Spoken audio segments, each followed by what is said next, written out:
Rapid न्यूजपछि पुनः स्वागत छ दर्शकबिन। आजको माउन्टेन विशेषको यो श्रृङ्खलामा हामी आर्थिक दृष्टिले संहिता नामक यो शीर्षकमा केन्द्रित रहेका छौँ र यति बेला संविधान निर्माणको क्रममा रहेकाले र संहितामा जान गइरहेका कारणले एकातर्फ संहिताको विषयमा राजनैतिक हिसाबले राजनीतिक दलहरूका बीचमा उच्च मतभेद रहेको छ र संहिताका विषयमा सहमति जुटाउन निकै जटिलता देखिएको छ। सबैभन्दा चर्चा परिचर्चा चिन्ता र चासोको विषय संहिता नै बनेको छ यति बेला।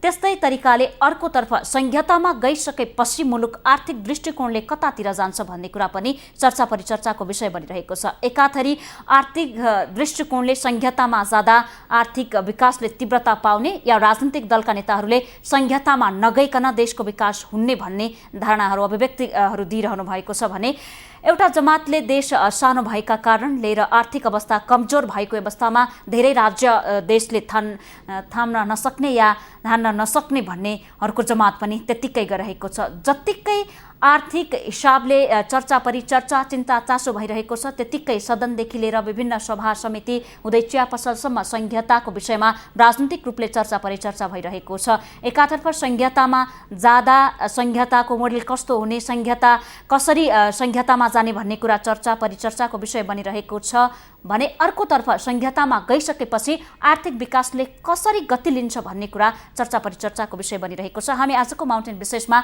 यस विषयमा केन्द्रित रहेका छौँ। अब संहितामा गएपछि मुलुक आर्थिक विकासले कतातिर जान्छ र कस्तो ढाँचामा जाँदा संहितामा जाँदा मुलुकको आर्थिक अवस्था सुधार्न सकिन्छ या के हुन्छ भन्ने लगायतका संहितामा गइसकेपछि आर्थिक अवस्था कस्तो हुन्छ भनेर हामी यति बेला चर्चा गर्दैछौँ। यस विषयमा कुरा गर्न यति बेला हाम्रो स्टुडियोमा आउनुभएको छ आर्थिक विश्लेषक चन्द्रमणि अधिकारी।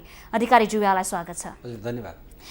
अब संहिताका विषयमा राजनीतिक दलहरूका बीचमा उच्च मतभिन्नता त रहेकै छ। संहितामा जाने नजाने, संहितामा कसरी जाने भन्ने कुरामा विवाद रहिरहँदा संहितामा गइसकेपछि आर्थिक विकासले कसरी गति लिन्छ भन्ने कुरा पनि यत्तिकै चर्चाको विषय बनेको छ। तपाईँ के भन्नुहुन्छ?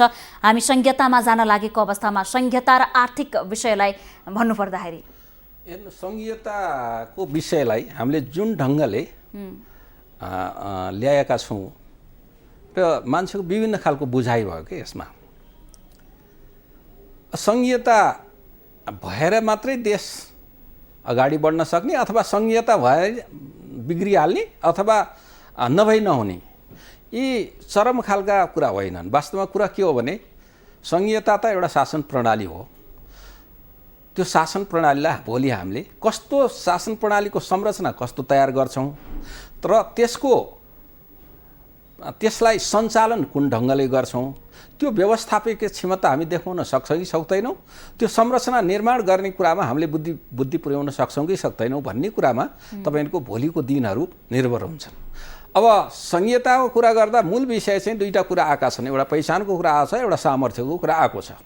अब पहिचानको कुरा गर्ने हो भने पहिचानका चाहिँ धेरै तत्त्व छन् तर त्यसमध्ये धेरै उछालियो जातीय कुरालाई है, तर भौगोलिक कुरा छ, त्यसपछि ऐतिहासिक कुरा छ, अरू पनि त विषय छन् नि। अब सामर्थ्यतर्फ पनि अब अहिलेको विद्यमान साधन र स्रोतको अवस्था के छ, भौतिक पूर्वाधारको अवस्थाहरू के छन्, प्राकृतिक स्रोत साधनको अवस्थाहरू के छ, संरचना कस्ता छन् भन्ने कुराहरू, आदि कुराहरू, जनसङ्ख्याको अवस्था के छ भन्ने कुराहरू आउँछ। यसरी हेर्दाखेरि भोलि हामीले एउटा त संरचना निर्माणमा निर्भर गर्छ। हामीले चुस्त खालको संरचना निर्माण, एउटा कुरा हामीले के बिर्सनु हुँदैन भनेको संहिता भनेको अलि बढी प्राविधिक शासन प्रणाली हो। यसका धेरै कुराहरू संविधानले स्पष्ट पार्नुपर्छ। यसलाई के भनिन्छ, संविधानवादमा आधारित हो भन्छ। त्यही कारणले संविधानले र कानुनले नै यसमा धेरै कुराहरू स्पष्ट पार्नुपर्छ र त्यसरी स्पष्ट पार्ने कुरामा हामीले त्यो संहिताको संरचना बनाउने कुरामा अब पहिचानको विषयलाई पनि कहीँ न कहीँ त सम्बोधन गर्नु पर्ला, तर पहिचानभित्रको एउटा कुरालाई मात्रै समातेर पनि भएन। तर सामर्थ्य कुरा चाहिँ फेरि मूल विषय, त्यो पनि छोड्नै नहुने अवस्था हो। त्यसलाई प्रभावित गर्ने, सामर्थ्य र आर्थिक विषयलाई प्रभावित पार्ने तत्त्वहरू के हुन् संरचनाभित्र भनेर यहाँले हेर्नुभयो भने एउटा चाहिँ संहिताको चाहिँ नि स्वरूपको जानमा जाँदाखेरि संहितासँग स्वरूपमा आर्थिक पक्षहरूलाई कहाँ प्रभावित हुन्छन् भनेर हेर्नुपर्ने हुन्छ। स्वाभाविक ढङ्गले एउटा चाहिँ सीमाङ्कन र नामको विषय एउटा हुन्छ फेरि त्यसभित्र, तर नामैले चाहिँ आर्थिक कुराहरूलाई प्रभाव पार्दैन, त्यो पहिचानसित जोडिएको विषय हुन्छ। तर सीमाङ्कनको विषय, राज्यहरूको सङ्ख्याको विषयले स्वाभाविक ढङ्गले जस्तो तपाईँले भने जस्तै यति बेला त संहिताको कुरा उठिरहँदा संहितामा जाँदा कति प्रदेश बनाउने, नाम के राख्ने भन्ने कुरा नै मुख्य चर्चाको विषय, राजनीतिक दलहरूका विषयमा त्यस विषयले बढी प्राथमिकता पाइरहेको छ। तर संहिताको उद्देश्य भनेको त अझ विकास र प्रशासनिक हिसाबले सहजता होस् भन्ने हो। तर जुन नेपालका राजनीतिक दलहरूले संहिताका विषयमा आम नेपालीलाई बुझाएका छन् नि, त्यो कुरा हेर्दाखेरि नेपालको स्रोत साधन र त्यो स्रोत साधनबाट संहितामा गइसकेपछि आर्थिक दृष्टिकोणले लिन सक्ने लाभहरू के देख्नु भएको छ? हैन, आर्थिक दृष्टिकोणले पहिला त संहितामा जाँदाखेरि हामीले संहिताको कुरो किन उठ्यो भन्ने कुरा, एउटा मूल कुरा के हो भने संहिताले जनतालाई दिनुपर्ने सेवा र सुविधाहरू संघीय शासन प्रणालीभित्र एउटा त सबभन्दा नजिकको सरकारबाट, आफ्नो सरकारबाट प्राप्त गरून्, अपनत्व भएको सरकारबाट प्राप्त गरून् भन्ने एउटा विषय हो। अर्को कुरा चाहिँ के हो भने केन्द्रले दिँदाखेरि कुनै कुरामा बढी महँगो पर्छ भनेदेखि स्थानीयले दिँदा सस्तो पर्दछ, कहाँनेरि त्यहाँनेरि त्यो साधन र स्रोत दक्षतापूर्वक प्रयोग गर्न सकिन्छ, कसरी प्रभावकारी ढङ्गले प्रयोग गर्न सकिन्छ भनेको बेलामा चाहिँ नि स्थानीय जनताले त्यसको प्रयोग गर्न सक्छन्। त्यसमा उनीहरूको स्वामित्व अपनत्व निर्भर रहन्छ।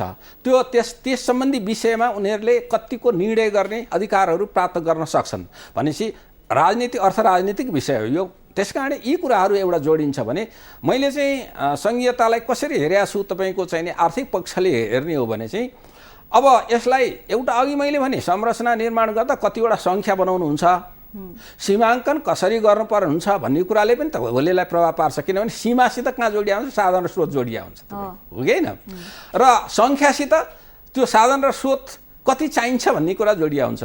अर्को शासकीय स्वरूपले पनि फेरि यसलाई प्रभावित पार्छ। शासकीय स्वरूपलाई हामीले बिर्सन सक्दैनौँ, किनभने शासकीय स्वरूप भद्दा भयो भने त के हुन्छ भने साधन र स्रोत धेरै चाहिन्छ, शासकीय स्वरूप चुस्त भयो भने साधन र स्रोत कम चाहिन्छ। तपाईँले भने जस्तै यति बेला धेरैको एउटा समूहको चिन्ता र चासोको विषय नै के छ भने एउटा क्याबिनेट धान्न पनि अहिले समस्या भइरहेको छ भने भोलि धेरै क्याबिनेट हुँदाखेरि पनि राज्यको स्रोत साधन वृद्धि भएन, आर्थिक हिसाबले हामी अघि बढ्न सकेनौँ भने हामी थप आर्थिक अवस्थाको सङ्कटमा पर्न जान्छौँ भन्ने समस्या पनि छ, यो देखिएको छ। त्यसको लागि चाहिँ मैले चाहिँ मेरो चाहिँ विचार के छ भने हामीले यसरी सीमाङ्कन गर्दाखेरि सीमाङ्कन गर्ने कुरामा चाहिँ हामीले के गर्नुपर्छ भने यो देशमा के छ भने सौन्दर्य पनि छ, प्राकृतिक साधन र स्रोत पनि छन्, पहाड पनि छ, नदी पनि छ, फाँट पनि छ कि छैन?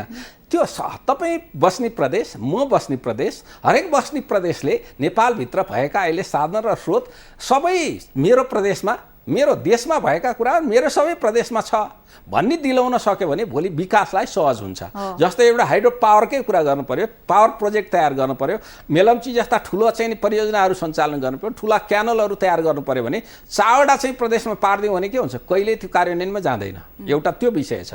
अर्को सीमा कहाँ जोडिया हुन्छ भने तपाईँ अन्तर्राष्ट्रिय सिमानासित नि त्यसको र सुगमतासित पनि जोडिएको हुन्छ। जुन प्रदेशले अन्तर्राष्ट्रिय सीमासँग सहज खालको सीमासित त्यो सामिप्यता पाउँछ, त्योसित जोडिएको हुन्छ, त्यसका अवसरहरू बढी हुन्छन्, व्यापारको अवसर बढी हुन्छ, लगानीको अवसर बढी हुन्छ, हो कि होइन? उत्पादनका अवसर बढी हुन्छन्। त्यस कारणले गर्दा अन्तर्राष्ट्रिय सिमानालाई पनि ख्याल गरिदिनु पर्यो। अब यहाँभित्र भएको सहजता तपाईँको चाहिँ नि एउटा प्रदेशमा फाँट पनि छ, तराई पनि छ, पहाड पनि छ, हिमाल पनि छ भन्यो भने हिमालको कुरा पनि त्यो फाँट तराईको मान्छेले पनि मेरो प्रदेशमा छ र मेरो अपनत्व फिल गर्छ र त्यो उपभोग पनि यसले गर्न पाउँछ भने फाँटको कुरा पनि पहाडको मान्छेले उपभोग गर्न पायो। त्यस कारणले अब यसरी गर्दाखेरि अब कतिपयलाई चित्त नबुझ्ला यी कुराहरू, तर दीर्घकालीन हुने चाहिँ यही हो। किनभने अर्को कुरा फेरि हामी त्यति डराउनु पर्ने स्थिति छैन। पोलिटिकल पार्टीहरू चाहिँ किन त्यसो गरिराख्नु भएको मलाई थाहा छैन। अहिले भनौँ न एकछिनमा 7 प्रदेश 8 प्रदेश 6 प्रदेश कति बनायौँ, तर हामीले 10 वर्ष संविधान भनेको के सधैँ परिवर्तन नहुने संविधान हो र? अमेरिकाको त्यति रिजिड संविधान त 27 जति परिवर्तन भइसक्यो। हाम्रो अन्तरिम संविधानलाई अहिलेसम्म 12औँचोटि 13औँचोटि संशोधन गरिसक्यौँ भनेपछि यो प्रदेशको विषयलाई पनि जनसङ्ख्याको हिसाबले भोलि चाहिँ नि प्राकृतिक स्रोतको वितरणको हिसाबले पूर्वाधारको संरचनाको निर्माणको हिसाबले जनसङ्ख्याको बनोटमा आएको परिवर्तनको कारणले भोलि 10 वर्षमा रिभ्यू गरौँ भनेर राखौँ न। आज 8औँ प्रदेश छ भने भोलि एउटा थपौँला। भारतमा तपाईँले हिजो हेर्नु भने 14वटा प्रदेश थिए जुन बेला प्रारम्भ भयो, अहिले 29वटा तेलङ्गाना जन्मियो फेरि, हो कि होइन। 1956मा तेलङ्गाना त म आन्ध्र प्रदेशमा मर्ज हुन्छु भनेको थियो, अहिले के भने म अब सशक्त भएँ, मलाई छुट्टै चाहियो भन्यो। यसरी हामीले रिभ्यू गरेर पुनः चाहिँ त्यसलाई विस्तारित पनि गर्न सक्छौँ। प्रदेशको सङ्ख्याको दुईटा एप्रोच छ, एउटा धेरैवटा बनाएर थोरैमा जाने, एउटा थोरैबाट धेरैमा जाने। अन्तर्राष्ट्रिय प्र्याक्टिसलाई यति बेला विश्वभरिमा करिब 27 जति राष्ट्रहरू संहितामा गएका छन्। 27 मध्ये प्राय जसो राष्ट्रहरूको जो संहितामा गएका छन् आर्थिक दृष्टिकोणले निकै राम्रा पनि देखिएका छन् र कतिपय राष्ट्रहरू संहितामा गइसकेपछि फेरि ब्याक पनि भएको अवस्था छ, आर्थिक हिसाबले पनि कमजोर देखिए।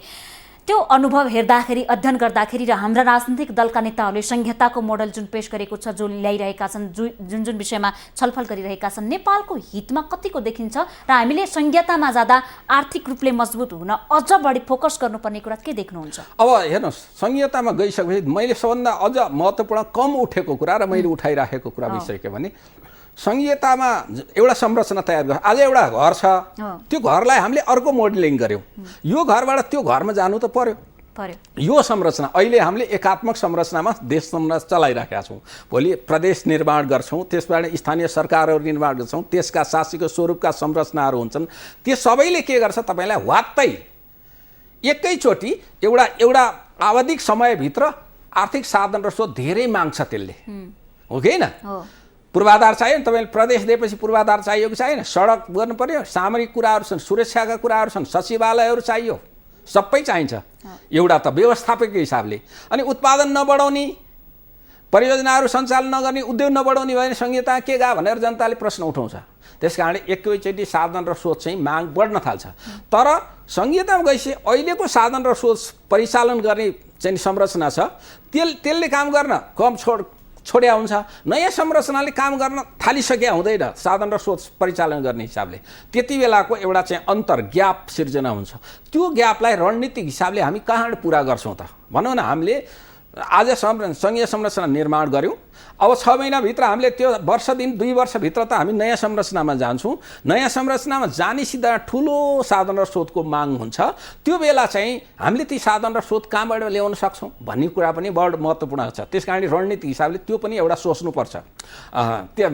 त्यो सङ्क्रमण काल हुन्छ एउटा बडो जस्तो हाम्रो देशमा तपाईँले अघि पनि प्रसङ्ग उठाउनु भएको थियो, थुप्रै स्रोत साधनहरू छन्, सुन्दर छ देश भनेर। पर्यटकीय सम्भावना त्यतिकै रहेको छ, ऊर्जाको सम्भावना त्यतिकै रहेको छ, जडीबुटीको सम्भावना त्यतिकै रहेको छ। हामी उसै पनि कृषि प्रधान देशका जनता, सम्भावना भइरहँदा पनि वर्षौँदेखि हामी यी सम्भावना भएका विषयमा बहस मात्र गरिरहेका छौँ। राम्रोसँग कुनै क्षेत्रमा पनि हामी जम्न सकिरहेका छैनौँ। अब संहितामा गइसकेपछि जुन स्रोत साधनहरू देखिएका छन्, जुन अत्याधिक सम्भावनाका क्षेत्रहरू छन्, आर्थिक दृष्टिकोणले माथि उठाउन सक्ने, त्यस्ता क्षेत्रहरूमा बढी राज्य भइसकेपछि या केन्द्रको प्रशासन क्षेत्रमा गइसकेपछि आर्थिक दृष्टिकोणले माथि उठ्न सक्ला भन्नेमा कतिको विश्वास गर्नुहुन्छ? दुईटा कुरा हुन्छ, म त्यसमा दुईटा कुरामा आउँछु। एउटा त संहिताको प्रश्न हामी सिङ्गोमा एउटै ढङ्गले बुझिरहेछौँ नि। संहिता किन माग भयो भने कर्णाली प्रदेशको मान्छेले संहिता किन चाहियो भने चाहिँ हामी काठमाडौँबाट टाढा भयौँ, हाम्रो पूर्वाधार पनि बनेन, काठमाडौँको दृष्टिकोण हामीसित कम भयो, यो साधन र स्रोत प्रयोग गर्नलाई हामी क्षमता नै भएन, थुप्रै साधन र स्रोत चाहिँ छ, त्यस कारणले संहिता चाहियो भन्यो। तराईकोले चाहिँ के भन्यो भने हामी अलिकति यो पहिचानको हिसाबले पनि अलिकति पर्यौँ, टाढा भयौँ, हाम्रो साधन र स्रोत चाहिँ छ, तर त्यसलाई चाहिँ केन्द्रीय स्तरमा जोड्न सकेनौँ भनेर आयो।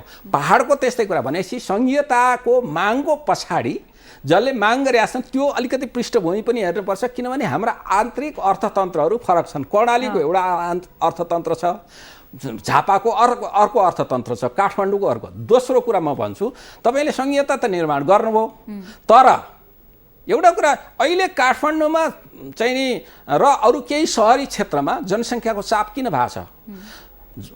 यो जनगणनामा 33वटा जिल्लामा जनसङ्ख्या घट्या किन देखियो?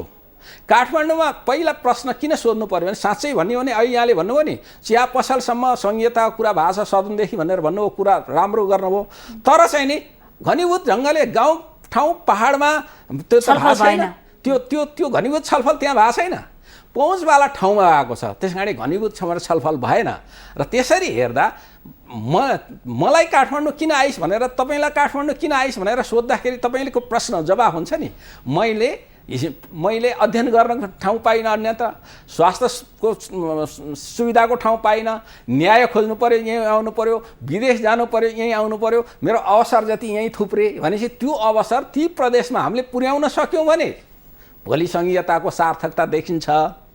तपाईँले भने जस्तो हुनसक्छ जनकपुरमा फलेको धान भोलि काठमाडौँ सहजै पुग्न सक्ला, कर्णालीको जडीबुटीको औषधि प्रशोधन भएर महँगो औषधि हुन सक्ला, अन्य राष्ट्रहरूमा पनि निर्यात गर्न सक्ने हैसियत हामी बनाउन सक्ला, तर भोलि राज्यहरू मात्रै भए र कर्णालीकाले पनि म पहाडी जिल्लाको जडीबुटी किन नेपालगञ्जमा दिने भन्ने कुरा भयो, फेरि त्यहाँ 2टा राज्य भए, फेरि 2बाट 4वटा राज्य भए, आर्थिक हिसाबले हामी त्यति मजबुत भएनौँ भने राज्य मात्रै भए हामीले काम गर्न सकेन, आजकै जस्तो स्थिति रह्यो, त्यहाँ पनि आश्वासन मात्रै भयो भने त्यही कारणले पटक 2टा कुरा हेर्नुपर्छ। अर्को 2टा कुरा फेरि मैले गरेँ।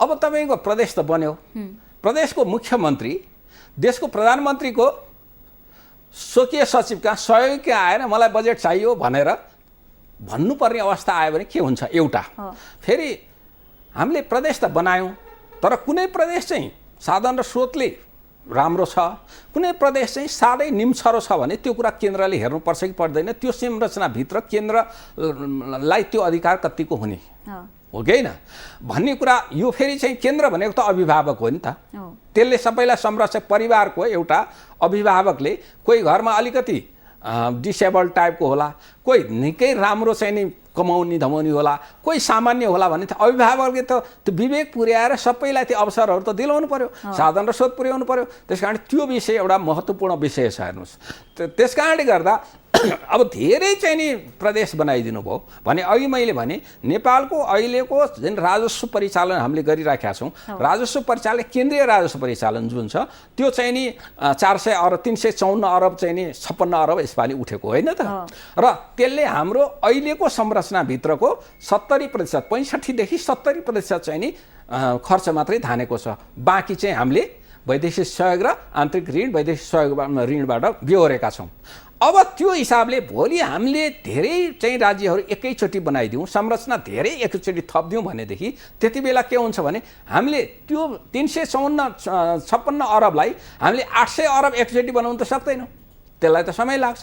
त्यति बेला व्यवस्थापन गर्न हामीलाई हम्मे पर्न सक्छ। त्यति बेला के हुन्छ, राज्यहरूको बिच कन्फ्लिक्ट सुरु हुनसक्छ, ठुला राज्यले केन्द्रलाई नटेर्ने अवस्थाहरू पनि हुनसक्छ, देखिएको छ विदेशमा पनि त्यस्ता कुराहरू।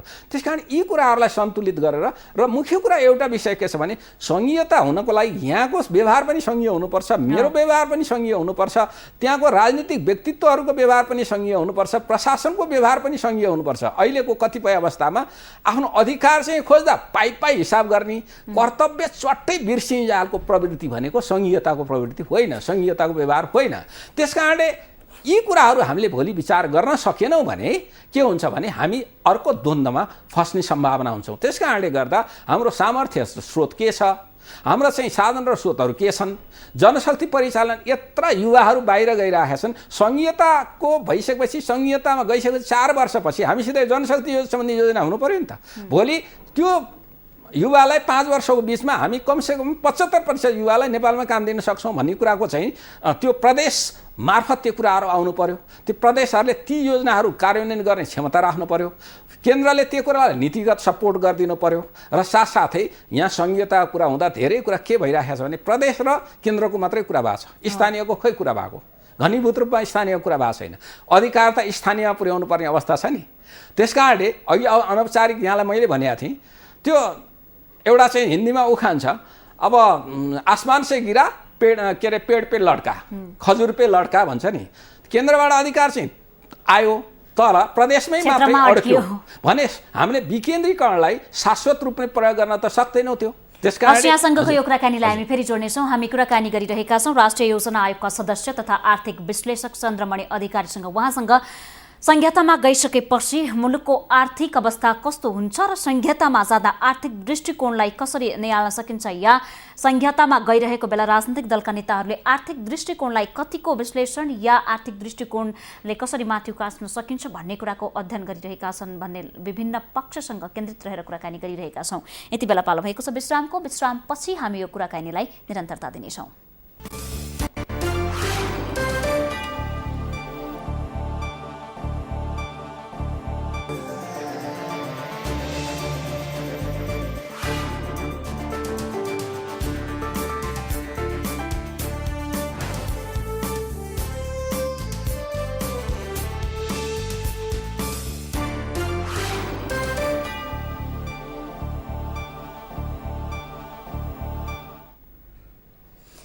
हेडलाइन्स न्यूजपछि पुनः स्वागत छ दर्शकबिन। आजको माउन्टेन विशेषमा हामी संहितामा जान लागेको यो क्रममा आर्थिक दृष्टिकोणले संहितामा जाँदा कस्तो हुन्छ भन्ने लगायतका विभिन्न आर्थिक पक्षसँग केन्द्रित रहेका छौँ र यसै विषयमा केन्द्रित रहेर कुराकानी गरिरहेका छौँ राष्ट्रिय योजना आयोगका सदस्य तथा आर्थिक विश्लेषक चन्द्रमणि अधिकारीसँग। अधिकारीज्यू, यहाँलाई पुनः स्वागत छ।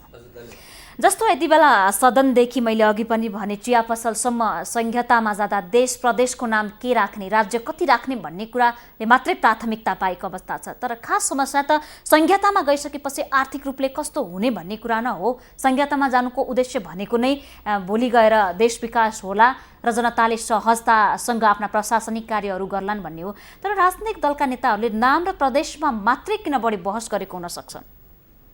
अब यो वास्तवमा नाम र प्रदेश हुन त अब नामसित भन्दा पनि प्रदेशको सङ्ख्या र सीमा चाहिँ को विषय चाहिँ महत्त्वपूर्ण विषय हो।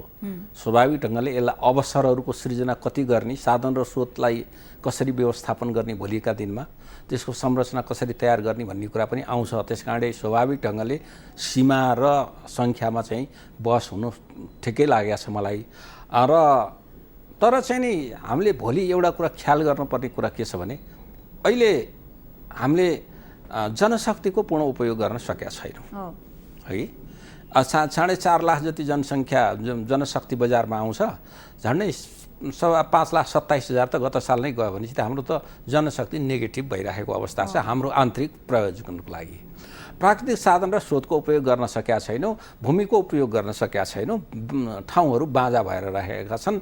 कृषिमा आधारित अर्थतन्त्र भनेका छौँ तर कृषिलाई यान्त्रिकरण गर्न सकेका छैनौँ, व्यावसायिकरण गर्न सकेका छैनौँ, त्यसलाई सम्मानित र मर्यादित बनाउन सकेका छैनौँ। युवा पुस्तालाई चाहिँ नै कृषिमा त्यसलाई व्यावसायिक बनाएर आकर्षित गर्न सकेनौँ, फलस्वरूप त्यो बाहिर गयो।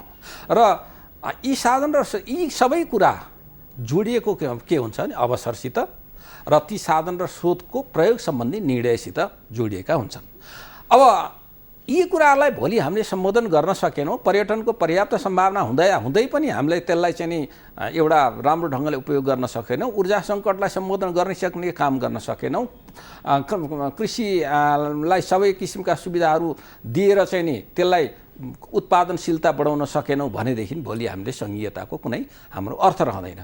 त्यस कारण यी विषयमा महत्त्वपूर्ण ढङ्गले चाहिँ नि राजनीतिक दलहरूले त्यसका सरोकारवाला व्यक्तिहरूले हामीले अलिकति सोच्नुपर्छ र त्यसरी गऱ्यौँ भने चाहिँ हामीले त्यो हाम्रो भोलिको संरचना दिगो हुन्छ, दीर्घकालीन हुन्छ र हामीले अन्ततः त विकास भने के त मान्छेले त विकास नै खोज्या हो। अन्तिम गन्तव्य के हो विकासको भने तपाईँको अहिलेको भन्दा जीवन चाहिँ सहज होस्, सरल होस्, होइन? त्यही होइन, सहजता तपाईँको जीवनमा सहजता होस् र त्यो सहजता चाहिँ दीर्घकालीन भएर जाओस् र आउँदो पुस्ताले पनि त्यो सहजताको भोग गर्न पाओस् भन्ने हो।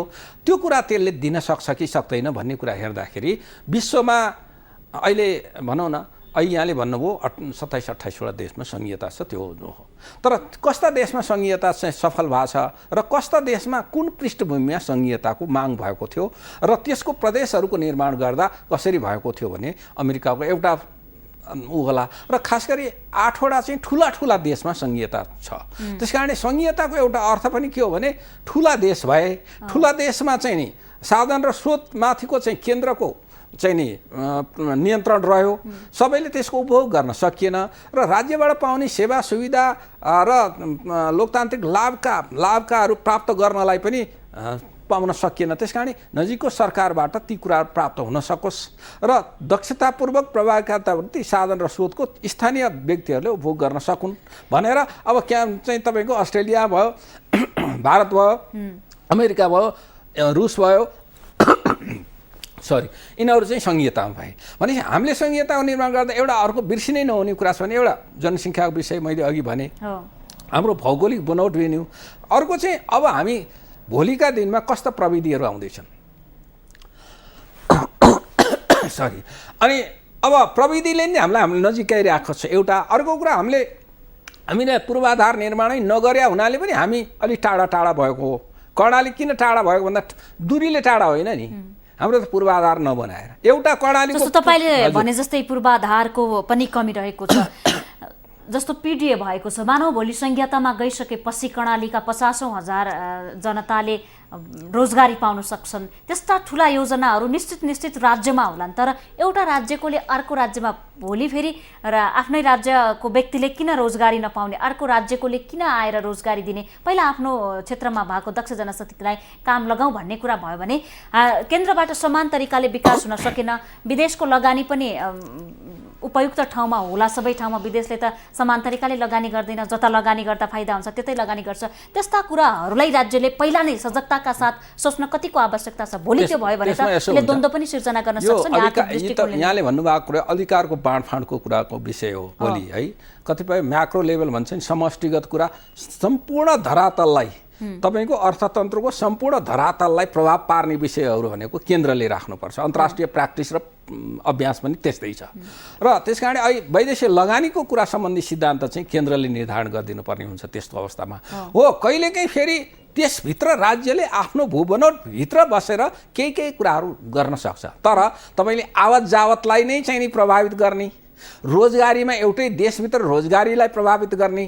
अहिलेको 21औं शताब्दीमा नेपालको मान्छे गएर विश्वमा काम गरेको छ, अहिले यो प्रदेशको मान्छे त्यो प्रदेशमा नजा, तर भोलि त्यो स्थिति नआउला भन्न त सकिदैन। हामी व्यवस्थित त्यही कारणले अघि मैले भने नि, यो संहिता भनेको एउटा चाहिँ संविधान र कानुनले को विधान अन्तर्गत चल्ने विषय हो र कानुनको शासन राम्रो हुनुपर्छ त्यो देशमा।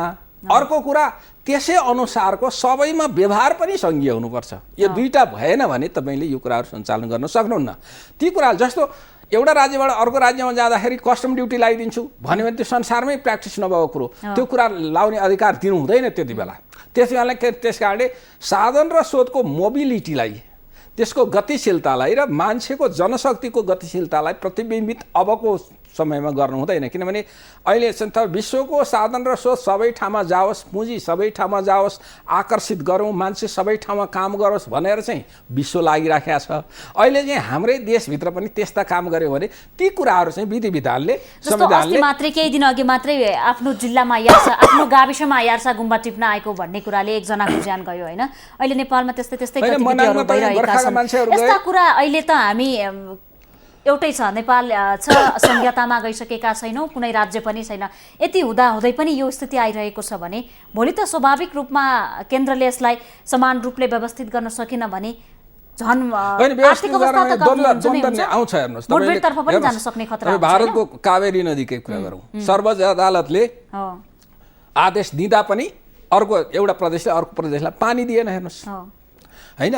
त्यस कारणले गर्दा अफ्रिकाका धेरै देशहरूमा प्राकृतिक स्रोत र त्यो नाइल नदीको पानीको बाँडफाँडदेखि अन्य ठाउँमा द्वन्द्वहरू भएका छन्।